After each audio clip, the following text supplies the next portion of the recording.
Hello guys, welcome to the RSG podcast. With me, I've got Alex Stryder. Yo. Sorry, again. I was distracted. Yeah, so Carry on. it catches up, but yeah, basically we're just here to answer the questions that you've wanted us to answer. So Alex, if you'd like to start. Okay. Right, I think the first question was outside of RSG, outside of our immediate group, who's your top guys to play, who you've seen on YouTube or on leagues and things like that, or just come across? My three main roster guys out of sort of everyone: Scott Barnett, Damien Mazzira, and Brent Delavine. Yeah. Don't know if it just come from the Wrestle Fury dojo. I believe Brent Delavine was from that one, and Scott Barnett. it just reminds me of Scott Barnett as well. Yeah. I do apologise. I don't know, I just like their style of play. Just reminds me of RSG, but in their own camp. Yeah. The two upcoming stars I've definitely got to say is Jay Crimson and Trey Jordan's. Seen a lot of sort of, I don't know, decency coming out of them. No, I agree with that. I'm getting lots of words now, going over this again. I agree with, sorry, I'm just trying to, Nacho Man, shut up. I'm just trying to, Jay Crimson, I like what he's doing. I like the self-promotion on YouTube. That's really how it should be. It's very hard to promote yourself in a league because you haven't really got a lot of time to do it. I knew this would be a bad idea. It's fucking, Wayne comes on and just destroys it all. So definitely Jay Crimson. He's one of the guys that he's doing well. That video he did. What was it called? The motivational video. Yeah, the motivational that he done for himself video. because people were doubting him. Yeah, I like that. I mean, the finesse about Trey Jordan as well is speed and agility, which you can just see what he's going to do in the ring. Which is he's got good ideas. He knows where he's going. Brian Amir, he's on pretty much every league. Without being disrespectful, I haven't mentioned him because he's everywhere at the moment. Yeah. He's on every league. He's doing his thing. So he's getting exposure by.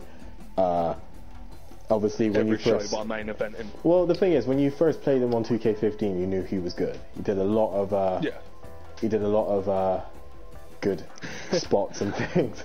So when people start seeing that on the screen, and he was in he's in Kapow, he's in NAH, he's in BDG, and whatever else, and then obviously he's done a lot of matches online. That's pretty much another way to promote yourself. Is just putting yourself out there, showing people what you can do. For me, Barry Stevens is one of those guys. I really like Barry Stevens. I think he's a guy that's underutilized and really should be used more because his gimmick, the way he plays, his looks. I think the hashtag blonde hair. Yeah. I think that's something that people should look at and think like that guy's got a good look. He's got a good thing going. He's got a direction. He doesn't tend to fall into the what everyone. I mean, there's always this thing. There's always this thing on his own. Every game, there's always this thing where people will seem to do the same thing, like a category that you fall into. It happens every year, and Barry Stevens is not one of those guys. The same as a fucking super kick. Yeah, everyone's fallen into that trap. Just like the scene off Star Wars, it's a trap. So I like the stuff. I don't know many people in New Age Horizons, to be fair. I can't really comment on most of the people in NH, but from what I've seen, and I think I saw like 2 or 3 matches. I watched one with Mazzira, one with Wayne, I think, and one with Hannah Brightly. I think there was only 3, and I think I like that Peyton guy. Champion's got a good thing going on, much better than his deranged call. I hated that call.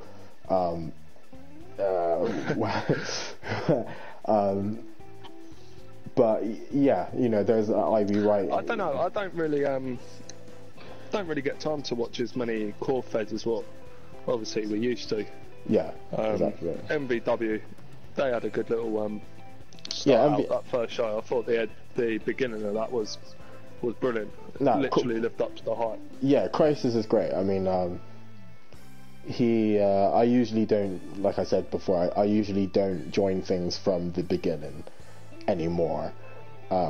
Just generally because most of the time someone will come up to me and say, we've got this massive idea for a blah blah blah blah blah blah, would you be interested? And depending on the person, I would probably say no, unless, you know, I actually have general faith with them. I would say no. So but yeah, Crisis came to me and he just told me like his little story of what he wants to do and blah blah blah.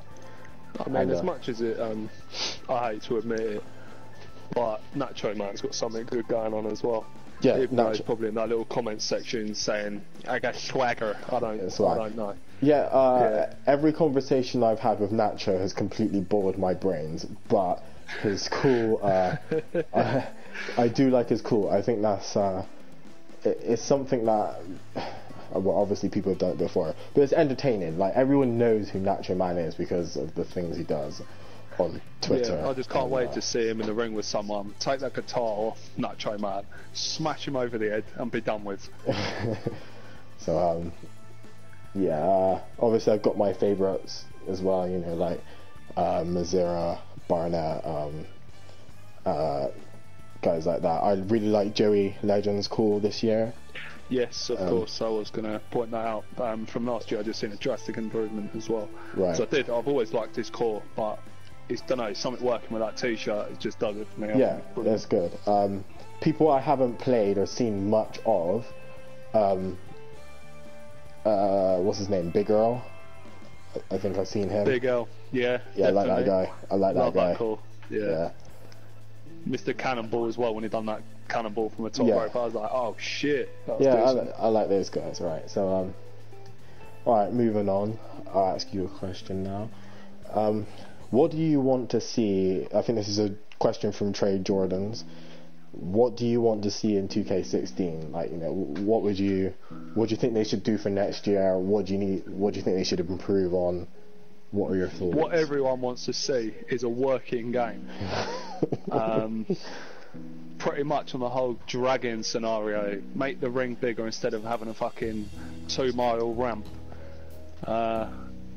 Fix the barricade when you're throwing them into the corner. They don't stop running. It can just go straight into it. Just little things that will make the game a bit more enjoyable to play as well. And even with the controller, just make it respond first time, because you have to. I don't know. I've done a grapple once, and he was just stood there doing nothing when I pressed it 3 times. Yeah, I know what you mean. There's nothing more that ruins a match is getting frustrated, because it just throws the whole concept out the window. Yeah. But yeah. I agree on you. I agree. For me, Wayne, shut up. Stryder's black. For me, I would say that I would just like a fixed game. Like, I think 2K16 isn't going to be that much different. I think it's going to be a fixed version of 2K15 with most of the features that should have been in 2K15. I'd also say that, I mean, there's certain things about 2K15 I really don't like. Chain grapple pisses me off. So annoying. It just there seems to be no end to it. You're there grappling, you're going for this long sequence, it looks alright, and then after about... It depends what you're going for. They should have, like you said with, what was that game you used to play? Wrestle Kingdom 2. PS2. Wrestle Kingdom 2, yeah. You have like the test of strength at the beginning, or you can just go straight to a lock-up and then a strike battle. You've got options. It's very limited. I mean, fair enough, you can do share play, but not everyone can share play. So... Right. Yeah, this is what I mean. Like, it kind of 2K15 is very limited on gameplay. Gameplay, you know, the difference in gameplay. Everything seems to be the same. Even the calls, the body morphs and things like that, they're very samey. So, what I would like to see is just it to be more of an open game. I know they're trying to make it into a sports game. They're trying to clean it up and things like that. But I would like to see. I wouldn't say I prefer 2K14, to be fair, but 2K15 I would say is a different kind of wrestling game. It's less of a wrestling game than 2K14, but it's not necessarily a bad wrestling game. It's got, the animations are great, the new animations, I really like those. But yeah, like sell moves, like you can stay down after a pin, little things like that do but obviously work. It's the slower pace. I would say I prefer at certain points the slower pace is better. But at sometimes it's just unneeded. Like, for example, the ground dragon annoys me. I don't understand why that needs to happen on literally every ground move you do. To be honest, it should be they should just change it back to the way it was, where if you wanted to drag someone, you did it yourself. Really. Yeah, you don't need a stupid computer to just make up its mind for you. Yeah, drag it yourself. And most of the time when you go to slap on a submission, they actually drag them to the ropes. Sorry, drag them closer to the ropes than away from the ropes. So it seems to just be random, just for the point of, you know, this new concept that you need to drag everyone. It is not needed. So I would just say, like, for 2K16, I'd just like to see a working game. Yeah, I think everyone would vote on that. Especially for simulation side anyway. Because I mean, I think most people are sort of coming over to the simulation side than competitive, because competitive can just be ugly, in my opinion. Fam. But anyway, Josh, you might as well ask a question from the thing. Yeah, here's a question for JP. Would you like to twerk right now? Do you know what? I just thought that was going to start off pretty decent, and it's just ruined it. Antonio, it looks like this way. I mean, off. From what I'm pretty sure that earlier I heard Crisis say that Frisco dances naked in front of him, and he shoves $10 bills up his ass. I don't know what he was talking about, but that's what he said to me earlier. I don't know if he was drunk or whatnot, but yeah. Okay, and this guy, do you think that's quite a good question? This game isn't being used to its full potential, because I feel that some people still don't get this as a psychological game. This game killed competitive with how ridiculous the kick-out system is. Yeah, so that is a very good point. Obviously, when you're kicking out as well, it's like, oh no, don't pin him, it's an accident. Do you know what I mean? No, they should bring that back, because that was part of the selling as well. It's it seems that the guys Ukes, or you know, the guys that 2K brought over, it's almost as if they just understood what simulation gameplay was. You know, they've seen it on YouTube, and it's like they marketed their game towards simulation gameplay, but then at the same time made it more competitive than it's been. So there's also certain things that I've noticed that if you were playing this game competitive, you could exploit. Like at the beginning of a match, if you're playing on share play, or you know, someone's around your house, I've noticed that the starting animations, one of the starting animations actually finishes before the other one, so you could just run and attack your opponent really quickly.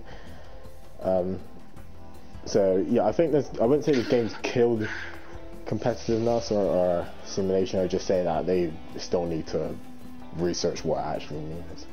Yeah. Believe we've been asked by Jay Crimson what your favourite promotion is. Have we done that one? I don't think we did. I think that was on the last one before it broke. Too low. Yeah. Like I said before, I preferred wrestling before. I preferred wrestling when it was a lot more. I'd say when it was a lot more popular, a lot more happened. I like All Japan Pro Wrestling in the 90s. That's probably my favorite promotion and time period. Fights between Kawada and Misawa, Kobashi, Jun Akiyama, those guys. And then also it's Pro Wrestling Noah, which was pretty much those guys moving from All Japan with Misawa to this new promotion, and from pretty much its inception till Misawa died, that's when I really liked Pro Wrestling Noah. I do like WWE, I just don't watch it as much. Again, that's something else I preferred. I'm not gonna sit here and say like, oh, the Attitude Era, blah blah blah blah. I did like the Attitude Era only because I grew up in it, but I'm starting to like more. That's how I got into wrestling. So yeah, I do like more is the 2002 era.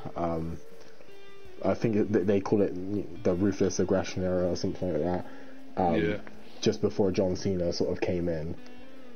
I can't remember what it's called. I'm not, but PG. But like sort of the days when like Rob Van Dam, Booker T, and Chris Jericho were fighting for the title, or trying to gain the World Heavyweight title or the WWE title. Pretty much when the brand started, the Raw and SmackDown brand started. That's when I really liked it. I've just noticed people are in the comments section on about Lucha Underground. I watched the first episode. As I said, I don't get much time anymore to watch a load of things, but I did watch the first episode and I was quite impressed. It was completely different. I thought the general manager was really cheesy. Just, here is your briefcase, eh? You know what I mean? It just wasn't right. Yeah. But, yeah. But I haven't seen it since, so I don't know if it's grown. But from what everyone else is saying, it seems to be a good show. Yeah, I've watched a few episodes. See, for me, I'm quite lazy when it comes to wrestling. If it's not put in front of me, I'm not going to go out and bother watching it, unless, I've got pure incentive. I mean, the only WWE things I watch now, they're pay-per-views or NXT once a week. Because NXT is only on for an hour, so it's not going to completely ruin my day. Yeah, and like you said, I think you said before that NXT was one of your favourite promotions right now, isn't it, Laura? Yeah, because all the indie guys are coming in. I mean, I've always followed Prince Devitt, aka Finn Balor now, PDO with Tommy, Kenta. I've always, who I think's got the best strikes. Right. But, yeah, I don't know, we could, just on everything, we could sit here all day and just go over all these things. Brent Delavine had a question. He wants to know the exact state of RSG, or the status of RSG. Right now RSG is just a faction that we're using in MVW and FWC when that comes out. I don't know about whether it's going to be used in other feds or promotions at the moment, but yeah, I mean, we'll get into. I know there's a question someone asked about how did RSG start and all this. I think we'll get into that a bit later because that's a long subject. I just noticed as well, Jay's asked 3 times about developing characters and advice on that, and I think that falls into this RSG section. Yeah, I mean, while we're on that, may as well go through it for basically the whole, because that's, even someone's asked how RSG started. You can start off for that bit and then we'll go through the whole moveset bit. RSG is it started off as 2013, 2000. So I would say I probably started playing with guys like Hannah Brightly, Wayne Wolfstein for years, Nerdgasmic, and obviously JP. But Nerdgasmic, rest in peace, was from Canada. Hannah Brightly, Washington in America. So time zones were a bit hard. So it was kind of hard to play those guys all the time. So RSG started off as just the British people playing because we were on at the same time, and at the time it was me, JP Masters, Wayne Wolfstein, Down in the Wigan RSG gym. Who else was it? Rolfie Boy and Panda Fury and Joshua Phoenix. I don't know why this conversation about mixtapes is going on. This mixtape, I think we're just trying to ignore it, but it's just not going to happen. The mixtape gives me a headache and it's a pile of bullshit. There's my opinion. So, RSG. I'm joking, that's ours. Nah, go for it. RSG. We started off as a group of guys playing all the time. What we did is, it started off because I had grown annoyed, or I just couldn't be bothered with leagues, because it was the same thing every time. The league would start, be this massive hoo-ha, blah blah blah, and then it would die after about one show, or it wouldn't even make it to one show. So I just started playing with my friends more than anything else, and playing random matches, and it got to the point when we were all playing, and we would swap over. Just started to click. Yeah. Well, it started off as quite bad actually, because we used to say it would be like me versus Wayne, and then it'd be you versus Price, Joshua Phoenix, and then we would swap over, and it was just basically a small community. And then what happened was it became very reverse heavy. There's reversals just coming out of anything. Like every move would be a reversal. It'd still be simulation, but it'd be really, really crap simulation, because the matches never progressed. Everything was just winged. So I came up with a rule where if we're all going to play together, let's have this 2-button, 2 reversal rule in a match. You can only reverse twice. That's how it started off to begin with. And then we started clicking, and it started becoming more. The matches started becoming more structured. So we thought, okay, another big thing is that people are just doing finishing moves as normal moves, and then as it came to their finisher, it was something that was anticlimactic, because they've already hit their 3 choke slams or tombstone pile drivers, and then their finish is a DDT. So we started watering down. Yeah, like you said, what did we do? We watered down movesets to begin with. Yeah, just using JP for instance, I used to have all these little flamboyant, cocky little moves, and it just made my finisher look piss poor. So, I mean, what do? We focused on sort of striking with the knees, used that as a guideline, and then obviously that'd lead up to the code breaker being my main moveset finisher. Right. And it's ever since then it's just been a guideline to work off, and it's been a lot easier. Right, and I mean, it wasn't so much that you just did knees. We just pretty much took off all the moves. We added about, I think, 3 or 4 different knee moves that were less impactful than your code breaker, and then everything else was just normal wrestling holds or takedowns and things like that. So we did that with everyone's cool. And yes, Wayne, I'm getting to Kingdom style now, right? So I might as well just do it now. So me and Wayne used to, I've known Wayne for years. We used to play a certain way on WWE 2011 and 2012. We used to call it Kingdom style. Kingdom style is basically derived from King's Road. And the only way you can really play King's Road is if you know each other's character, and there's a story between the characters, and you know their strengths and weaknesses and things like that. You kind of need a roster to do King's Road. So RSG's match structure was a small, watered down, derived version of Kingdom Style that me and Wayne came up with ages ago. So like I said, we started this match structure off, and this is how we all developed our calls. And what was the match structure, Josh? It was like, the first minute or the first 2 minutes would be... Yeah, it just depends on... I mean, it was obviously grappling at the beginning, wasn't it? Sort of side headlocks, reversal, and then the first person take control, speed it up, put them in a submission, slow it down. Yeah, slow down and control. Sort of do your strikes, always opening each other's spots as well. Yeah, instead of reversing everything. Instead of reversing, you're waiting for your opponent to reverse so that they can take control. You would usually give them control. Another thing is we used to communicate a lot on mic. We used to just be speaking to each other, telling each other what we're going to do next, reverse this move, and we would do things like bouncing off the ropes a lot more, blatant taunts. We just whoever could come up with a way to give control, we'd be like, oh, why didn't you try this? You should do this, and then you do this taunt. Go for the backflip, and then when you come off the rope, I'll hit you with the clothesline. That will set me up for my submission. Blah blah blah. So that's pretty much how it worked. So in theory, it's just no different to real life. Real life wrestling. Just communicate because it's not an actual real fight. RSG. It's a performance.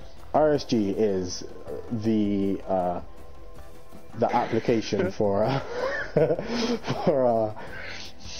here's a rhyme for you, Nacho Hickory Dickory Doc, get off. I can't take this kid. So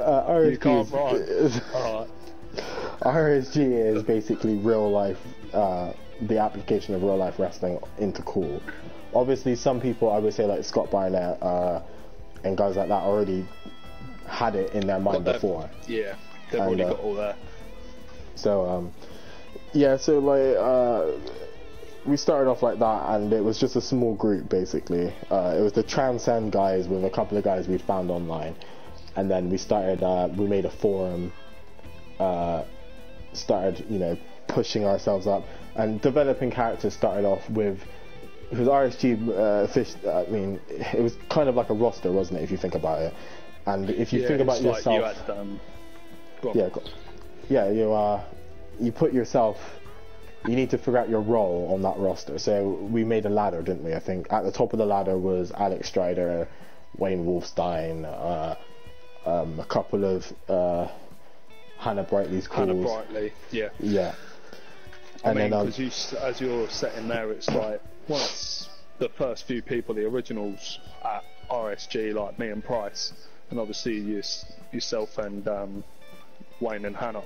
You had the trainers like you and Hannah doing the movesets, gimmicks, like the advanced moveset wise, and then you have me and Price doing the basic match structure with people, so they can actually see like the whole gimmick control and everything. Yeah. Right. Okay. So that was that's how we did it anyway. That's how we develop your call. If you want advice on that, I can only draw on my own experience from RSG and things like that. It's really watch wrestling. I mean, when we did it in RSG, we watered down all the movesets, didn't we? We got rid of all the moves, and we looked at we looked at a real wrestler. And so I think for you to begin with, it was like Jerry Ryan or someone like that. Like we stopped with the AJ Styles thing because it was too much at the time to try and fit onto the game. And so we looked at Jerry Ryan, didn't we? And then we added moves from Jerry Ryan. And sorry to interrupt, Nacho Man. You're American. We know you like chicken. Get over it. Rain, you about to get the pain. I'm off the chain. I eat chicken. That doesn't even make sense. That's what Nacho. You got better rhymes. That's STI. What? What? If you don't know what that is, that's sexually transmitted diseases, Nacho, which you won't know about yet because you've never played Hyper Sausage. We know you like fried chicken. Alright, anyway, so back onto subject. Developing your call. Really, you need to look at real wrestlers to begin with. Model your guy on a real wrestler. Like now, mine, for instance, is... oh god. Yeah, this is why we said we shouldn't do this live, because you've got needle dicks like this in the comment section. Infection, not a disease. Right, anyway. Moving on.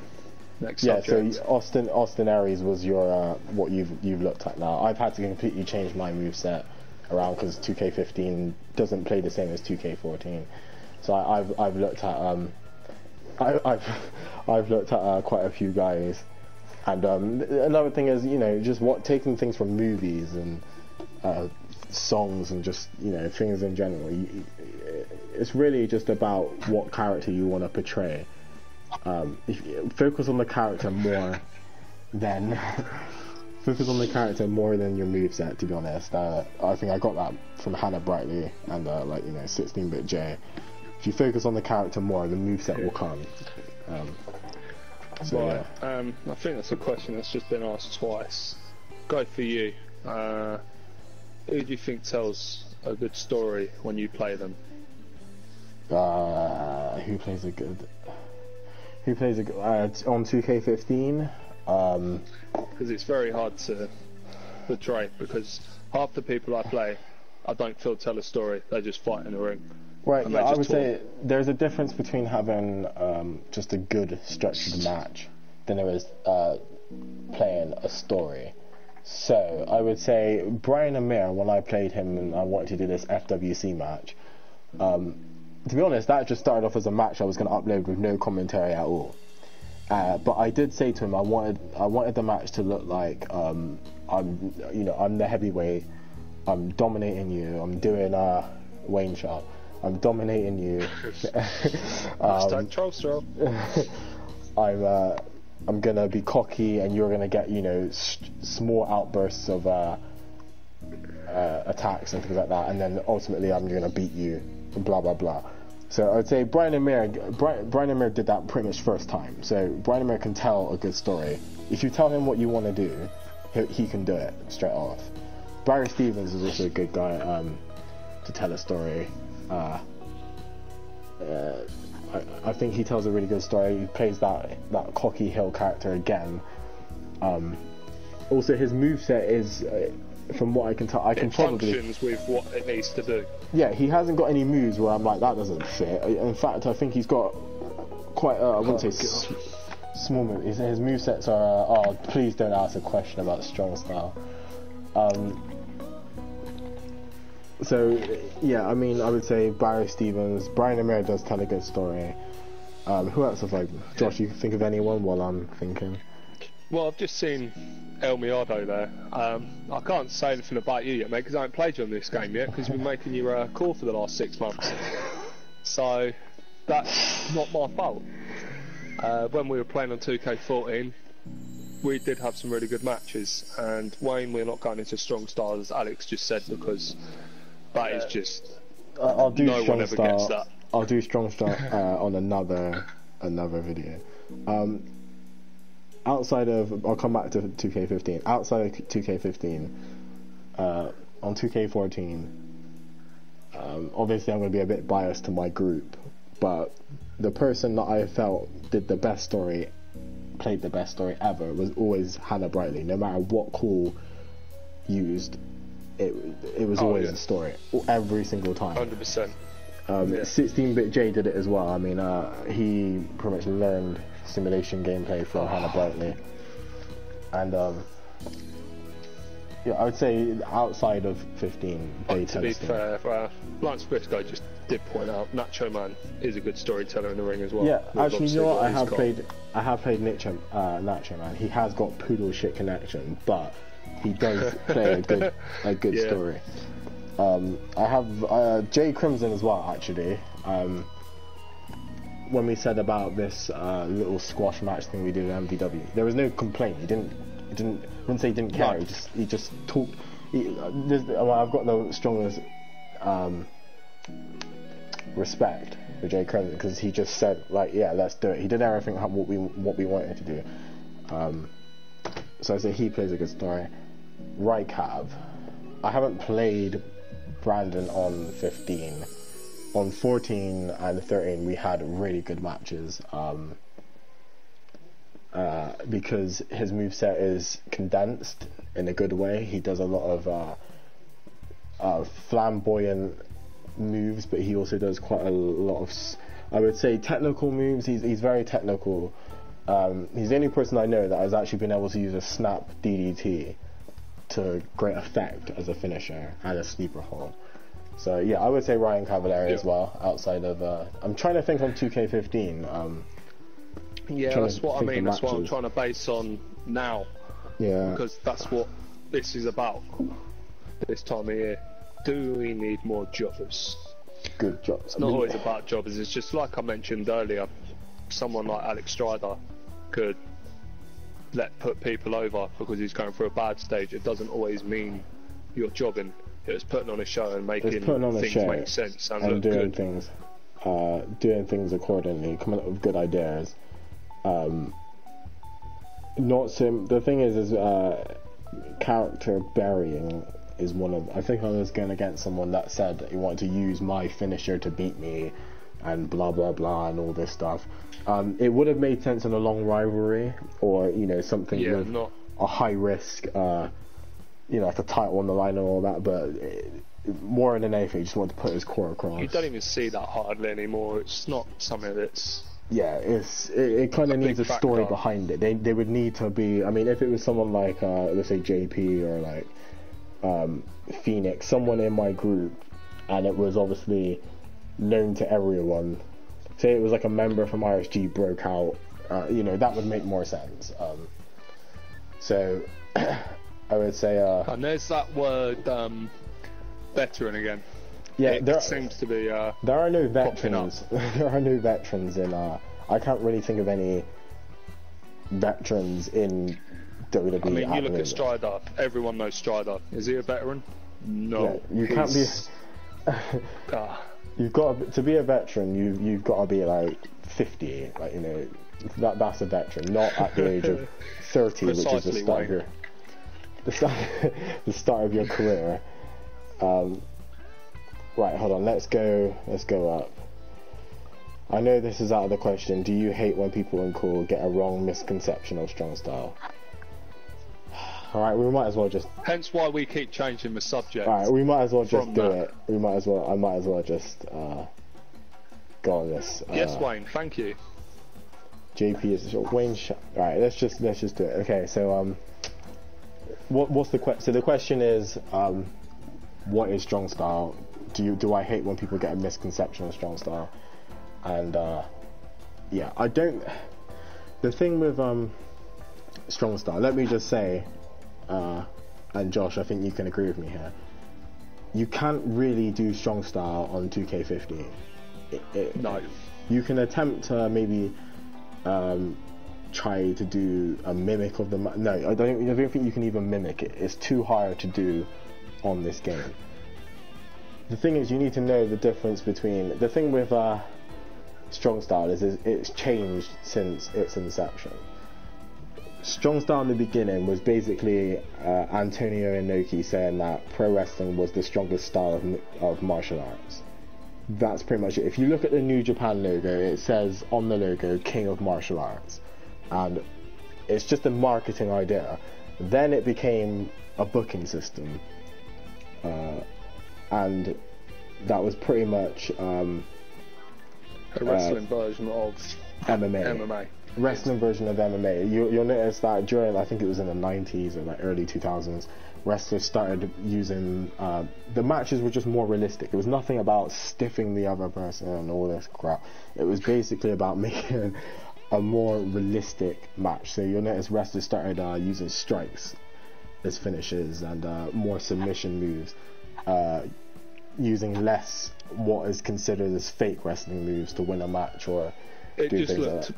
Real, like, proper dangerous, yeah, dangerous hard going. Hence the word strong. It's basically as it went on. It was strong style is wrestling's version of MMA. That is the plainest way I can put it. What everyone is getting this, what everyone is, I think Ring of Honor actually are the ones that kind of created this misconception, and I think that was basically to boost their ratings and things like that. Is that people think that strong style is about doing tiger drivers and moves to the neck and strong strikes. That's more King's Road, which is All Japan. That's Kento Kobashi, Misawa and all that. That's King's Road. That's not strong style is MMA. King's Road is traditional American wrestling with it's more of a story behind it. The dropping on the neck and all that was just one-upmanship, and that was just to get more crowd reactions and draw fans in and things like that. So I don't know what New Japan Yeah, sorry, yeah, PWG as well. I don't know what New Japan do now in terms of. I think Strong Style is just a past concept that Shinsuke Nakamura and Shibata use as a gimmick in a way. It's more of a gimmick because the MMA thing has now left New Japan. If you watch New Japan in the early 2000s to mid, so I would say like 2004, 2005, very, very MMA. I think they even had an event that was pretty much half wrestling, half MMA. If you look at, Wayne pointed out the other day, Jushin Thunder Liger changed his gimmick to Battle Liger, where he just had like a half mask on and he did a lot of strikes and submissions. That's what Strong Style is. It's MMA. It's not what everyone else is doing. So the MMA isn't about Strong Style is not about doing all these suplexes or flips over the rope. If anything, most people will find Strong Style ground and pound. Most people will find actual Strong Style boring, because if you find MMA boring, you'll find Strong Style boring, because that's pretty much what it is. Yeah. I don't know why, but in a weird way, Vernon Price seems to be quite strong in some of the moves that he does. I would say, I would call. You know what I mean? Yeah, I see what you mean. I would say what I think IB Wright and I can't remember the other guy's name. I think they were saying things like smaller strong style guys like Trey Jordans and Brian and Mayer. I would say they're more indie, because the strong styles, that's all seen in indie as well, Ring of Honor and PWG and promotions like that. It's more indie style wrestling. Strong style is anyone that comes in and starts throwing someone to the floor and then trying to hook on an armbar or a double wrist. It's just like I just saw Trey Jordans. He just thanked us for obviously going through the strong style. He goes, it's not always about people doing kicks thinking they're strong style, which is a very valid point, because it's definitely not always about that. The one thing to think about when someone says strong style is MMA is you're cool. Very MMA heavy. If he is MMA heavy, you can say that is strong style. Nowadays, I think like in New Japan, they just use that because they know Americans think that. When I say Americans, say Western audience believe that strong style is just about running up and punching someone in the face, and actually it kind of is in a way. But you know what I mean? It's about doing the kicks and a stiff match. I think that's more puro. I think I would call that a match between Ishii and Shibata. I would call that puro, not necessarily strong style. There'd have to be a lot of submissions in the match, MMA style submissions in the match, for it to be strong style. So and also strong style in sim for me is boring. Anyone that puts me in the corner and starts doing about 1,000 kicks, then takes me out the corner to do more kicks. To me, that dumb style. And then it's too much. It's not. I mean, I get bored of it easily. Everyone was doing it at one point. I don't mind seeing kicks. I quite like the combos that people come up with. But sort of moving away from that as well. Yeah, please. Okay, Jay Crimson's asked who has processed and developed most in RSG. Well, that's where it comes into the factor of we treat each other as equals, which is what the community suffers with the most. Yeah, so we're all on the same line. We help each other out to get to the same level. Yeah, RSG is a community outside of the community. We don't. I would say there's quite a few, mostly everyone's come a long way from the beginning of RSG. When I say RSG, I think of the people that are still in RSG. Or considered are in RSG. There's people that I would say, people that say that they were in RSG, I say they just trained in RSG in a way. You know, they trained with us for a little while.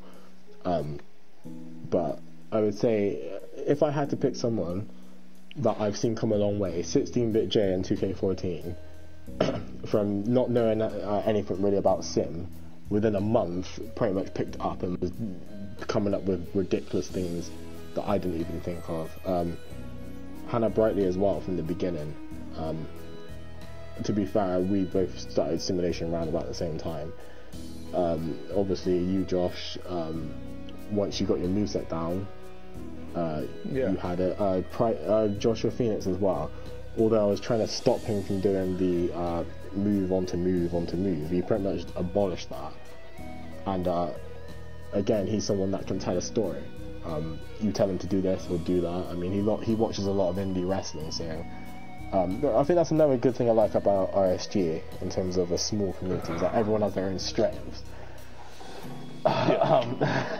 So let's say yeah, it's just really hard to ignore that, but just carry on. I would Wayne, shut up. I would say, like, so Joshua Phoenix, he has a great knowledge of independent professional wrestling. Everyone knows my side of professional wrestling. So basically, everyone's got a knowledge of each part and put it into one, and that's how. Yeah, and certain things, even within the game, we helped each other with paint tools. I think Brian and me is brown nosing, guys. Do you guys have a reluctance with doing matches with random people, and if you do, why? Not, I wouldn't say it's a reluctance. Actually, no, I would say it's a reluctance, but I wouldn't say it's just finding the time. It's not so much that. I don't mind playing people. It's when they beg the fuck out of you. It's like, hi, I saw your court. It's like, really? Am I like famous or something? I just want to match with people. With me, you'll notice that I've integrated myself into the community a lot more in 2K15 than I have on previous games, and it's not out of arrogance or anything like that. It's just I was pretty content with making my roster. You just know what to expect. Yeah, well, the thing is that I was happy with the guys that I played, and I was happy I spent my time making a roster and focusing on Dynasty and making stuff to show Jay and Brad and Josh and god, if I'm thinking what fake taxi is, like, it is not funny. I do not pick females up on the side of the road, take them down a country lane and fuck the living shits out of them. That is just not me. I don't have a driving licence yet either, so that's definitely not me. Clearing that one up right now. Oh god, bodyguard, black people. Alright, Wayne, stop. So I wouldn't say we're reluctant. Nowadays we would play I played a lot of random people this year. Just because I'm mainly focused on one call. I don't want to make any. I wouldn't say random people. It's like I was just saying earlier, 2 consoles coming onto one, because most people have come over to the PS4 side, and it's like you've got big names from the PS3 side. We never used to watch PS3. Never. I don't know if anyone else. No, didn't even watch Xbox. We always used to watch our own. Yeah, exactly. Yeah. So. Yeah, we're a pretty close-knit community. There's so many videos on our channels that are unlisted, and we've only given the links to people in RSG just because we're a small community. Like I mean, we're not as fussed about making ourselves massive with loads of views and things like that. It's just that's just the way it was, the way it is, really. And yeah. No, so, I just for me, I just like, because like some of us, we all have like long days at work. It's just nice to come home and have play your friends, a decent time, but play your friends and stuff, and meet new people on there, just for the fun of it. Exactly. So yeah, that's one. All right, goes to one of the earlier questions we had, if you can find one on your Skype. Yeah, I'll have a little look for it. It's just that with some of these questions, they just seem to all merge relate to one thing. It is a question for you, Stryder. How do you feel about Jean-Claude Van Damme taking your Hollywood role? What Hollywood role? What are you talking about? On the beer advert. I don't know what you're talking about. Yeah, exactly. My Hollywood role. Hollywood career. It's been taken. I don't know what you're talking about. They rang Hollywood itself. Hollywood itself called Alex Stryder and said, we need another guy like Jean-Claude Van Damme, but better looking and preferably black. And I answered the call. Oh right, the gun. Mind you, to be honest, a black man and looking in the snow doesn't look right. I mean, that's just part of the advert. He just seems to be dancing in a bar on his own. Nacho just asked, who do you think the worst simmer in history of America is? The history of America. The history of America. How many people do you think we play a day? Right, there we go. Brian Amir, favorite wrestling game that you have played, wrestling wise, not calls or anything like that. I have two, actually. For me, Virtual Pro Wrestling 2, best Puro style game. The only game I've played that actually plays like a pure Japanese wrestling game. Wrestle Kingdom 2 plays like Day of Reckoning with pure moves. I don't really play King Coliseum 2 or Fire Pro, so I can't talk for them. All-Star Pro Wrestling 3, that plays like a pure game. It's just so slow and so tedious. My other game is Def Jam Fight for New York. I love that game. Yeah, you've actually surprised me that you haven't mentioned No Mercy. No, well, see, Virtual Pro Wrestling 2 is it's the same as No Mercy, just WWF guys, and Virtual Pro Wrestling 2 just has Japanese guys. It's essentially the same game, but actually, it's just I haven't played that solid. Yeah, but yeah, I just felt No Mercy was sort of like one of their best games that they've done, and 2K14 sort of reminded me a bit of that, but just with the graphics. Right. What about whatever? I think I would say also SmackDown vs Raw, the first one. That was the first. The bra and panties match was awesome. That was the first wrestling game I had since I stopped. I stopped watching wrestling or playing wrestling games for a while. That's the first one I got back, and 2007 I thought was brilliant. I don't know why. I just really enjoyed that. I like fighting games that implement wrestling. There's one Japanese game called Garuden Mark of the Wolves. I think I've got if you go on my Alex Stryder channel, you'll see a video of it. But that game, that's what we're talking about. That game I really like. Also Urban Reign. It's that's made by the same guys that made Tekken. That's also a great game. There's quite a few wrestlers on there. See, half these games that you're mentioning, I've personally not even heard of. You never even heard of it, yeah. Actual wrestling games, TNA was okay. You liked TNA, didn't you? Yes, I did in some prospects. I mean, some of the gameplay things that they had was like, oh shit, this could work.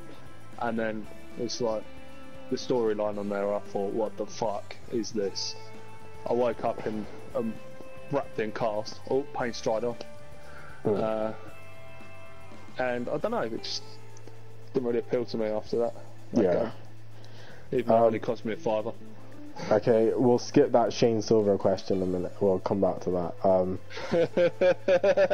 This one by Nova Ranger. What is your reaction when someone asks you what sim is, and what is your reaction when they they ask you to teach them how to sim? The reaction is nothing. Ignore. I wouldn't. You can teach someone to sim, but to an extent, or you can. Oh my god. Sorry, I'm just getting text messages. Yeah. Yeah, you take while you're reading that. Yeah. I mean, what was the question? What's your reaction when someone asks you to? Yeah. About. Yeah, sim? I mean, I think what we done when we first started the whole RSG thing, I think it was Nick Virtue and Scott Barnett did a training match. He pointed out everything, which was sort of spot on to what you needed to know as your basics, telling a story, beginning, middle, end, throughout the whole thing. So that's where I would send someone first of all to see the first beginnings of simulation. Yeah. Yeah, I'll have to agree with you. People.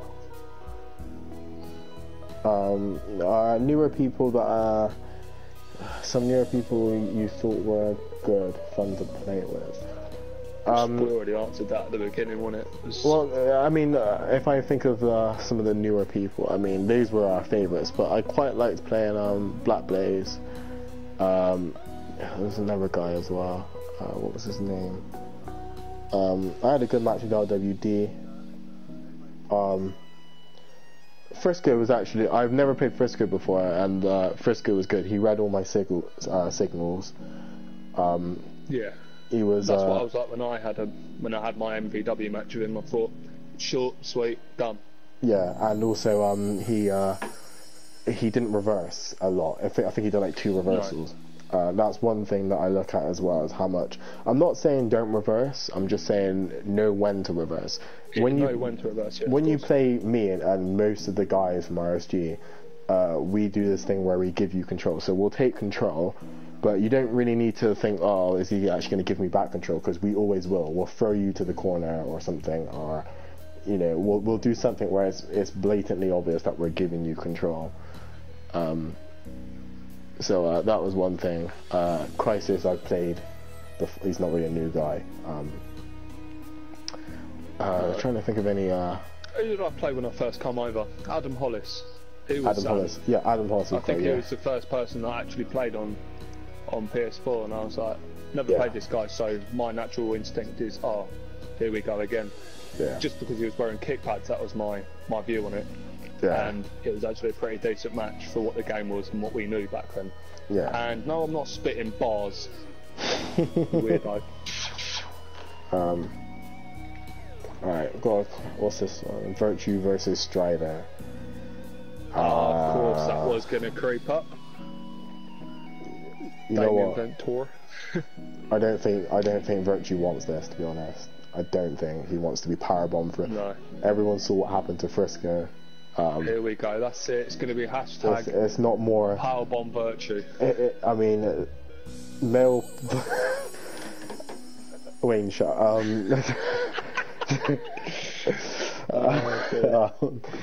Yeah. So I don't know. I haven't. Do you know? I've actually only played Nick Virtue about 3 times ever. Once on 2011. I think I played him twice. Twice. First 1-on-1, and then our tag match, which was Good Ending, which you can see on Stryder's channel as well from 2014. Right. I think I played Nick once on 2011. Once with Diva Calls. That was a good match. Actually clicked pretty well. And then once in a horrible tag match due to lag, but had a really good ending. And I think he was in it. It was Ruben Corbana was in it. I think Josh, you were in it as well. Virtue versus me and you. Yes. Yeah. So I think that's just more of a we just need to get it going. But in terms of FWC, look out. Virtue's on FWC, so just look up for that. Pretty sure it'll happen at some point. We'll get something going. That's more really a clash of character, popularity versus character. It's not going to be the best sim match you've ever seen. I mean,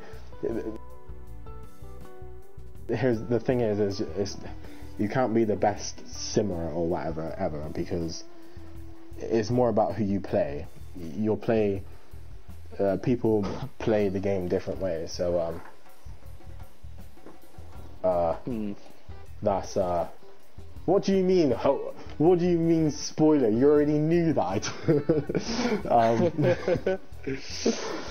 So yeah, I'm sure we'll get something going. Zero, just because you're mad, you can't get a beard in this game. Right, what else we got, Josh? Any other questions? No, I think we've actually been an hour. Aaron, people, you've got about 5 minutes to ask your questions, so because I'm going to wrap this up. I've actually got a life, so. But the Shane Silver thing, we might as well say about that. Right. The best 6 on, 3 on 3 match you'll ever see. If anyone remembers Shane Silver, he had a good call and all this. The last time we saw him, it was a 3-on-3 tag team match in 2013, and that was actually during the beginning of RSG. And I think, in fact, it was an RSG match, and Shane Silver was just in it, wasn't it? I think it was me, Yes. Joshua Phoenix. Yeah, it was me, you, and Wayne versus Rolfie Boy. Yeah. I think Wayne was either in the party or he was in the match. I know he was definitely there at some point, and maybe. So let's just say Wayne was in it because I can't remember. But yeah, so it was me, JP Masters, and Joshua Phoenix versus Wayne Wolfstein, Rolfie Boy, and Shane Silver. Or Wayne might have been on our team, whatever. First 5 minutes of the match, I think Wayne was in. It was Wayne versus Josh. Josh tagged out. No, sorry, Shane and Josh started off, wasn't it? I think it was that. Yeah. That was a good 5 minutes. Josh came over and tagged me in. We had a finisher. I flash kicked the fuck Shane. Yeah, I just basically flash kicked Shane Silver straight away. Got in the ring, flash kicked him, and pinned him in the first 2 minutes or 5 minutes of the match. After that, we never saw him again. He's not been on YouTube. He's not been on Twitter. He just disappeared. Obviously, he left the party straight away. Left the match. Everyone else was in a fit of hysteric, like laughing and blah blah blah. But yeah, Shane Silver. We've never seen. I did like his stuff. But yeah, right. He's gone. Okay, questions. Okay, will there be a full FWC card? Yes. Time will tell, maybe. Hold on, Wayne's bullshit is covering up all the questions. Let me just scroll back up. Yeah, no, I did see one. How did we come up with our core names? Well, I can tell you how Alex has come up with his. Basically, I looked. It came to me in a vision. I was meditating one day. Liar. And I created a core back in 09 called Stryder. And he decided to say, you need to rename your core. And then he come up with Alex Stryder. And I was like, oh, cool. So my Stryder did a Shane Silver, disappeared. And Michael was known as JJP, which is some of you may know from a while back. Yeah. And then we just come up with, because obviously my second name's Masterson, done that to Masters, where it was JP Masters. Not really hard. Question here, do you guys miss Monroe? No. Next question, yeah, I do. No, yeah, I do miss it. Fucking hell. That guy's a beast. Yeah, no, I do miss, I miss Monroe, I miss Ryan Cavallari, and I miss Doom, I miss Ruben Corbana. I hope those guys get a PS4. I don't even know if, I don't even know if they play 2K15, to be honest, but hopefully they'll be back one day. Is that it? Is that all we've got? Nacho, what's this bullshit? Have I got a brother? Yeah, I've got 3. Do you have a hairline? Do a rap battle against JP. Next question. Yeah. Moving on. Awesome. So I just don't understand why if I didn't answer it on the chat, why he's sending it to me on Skype.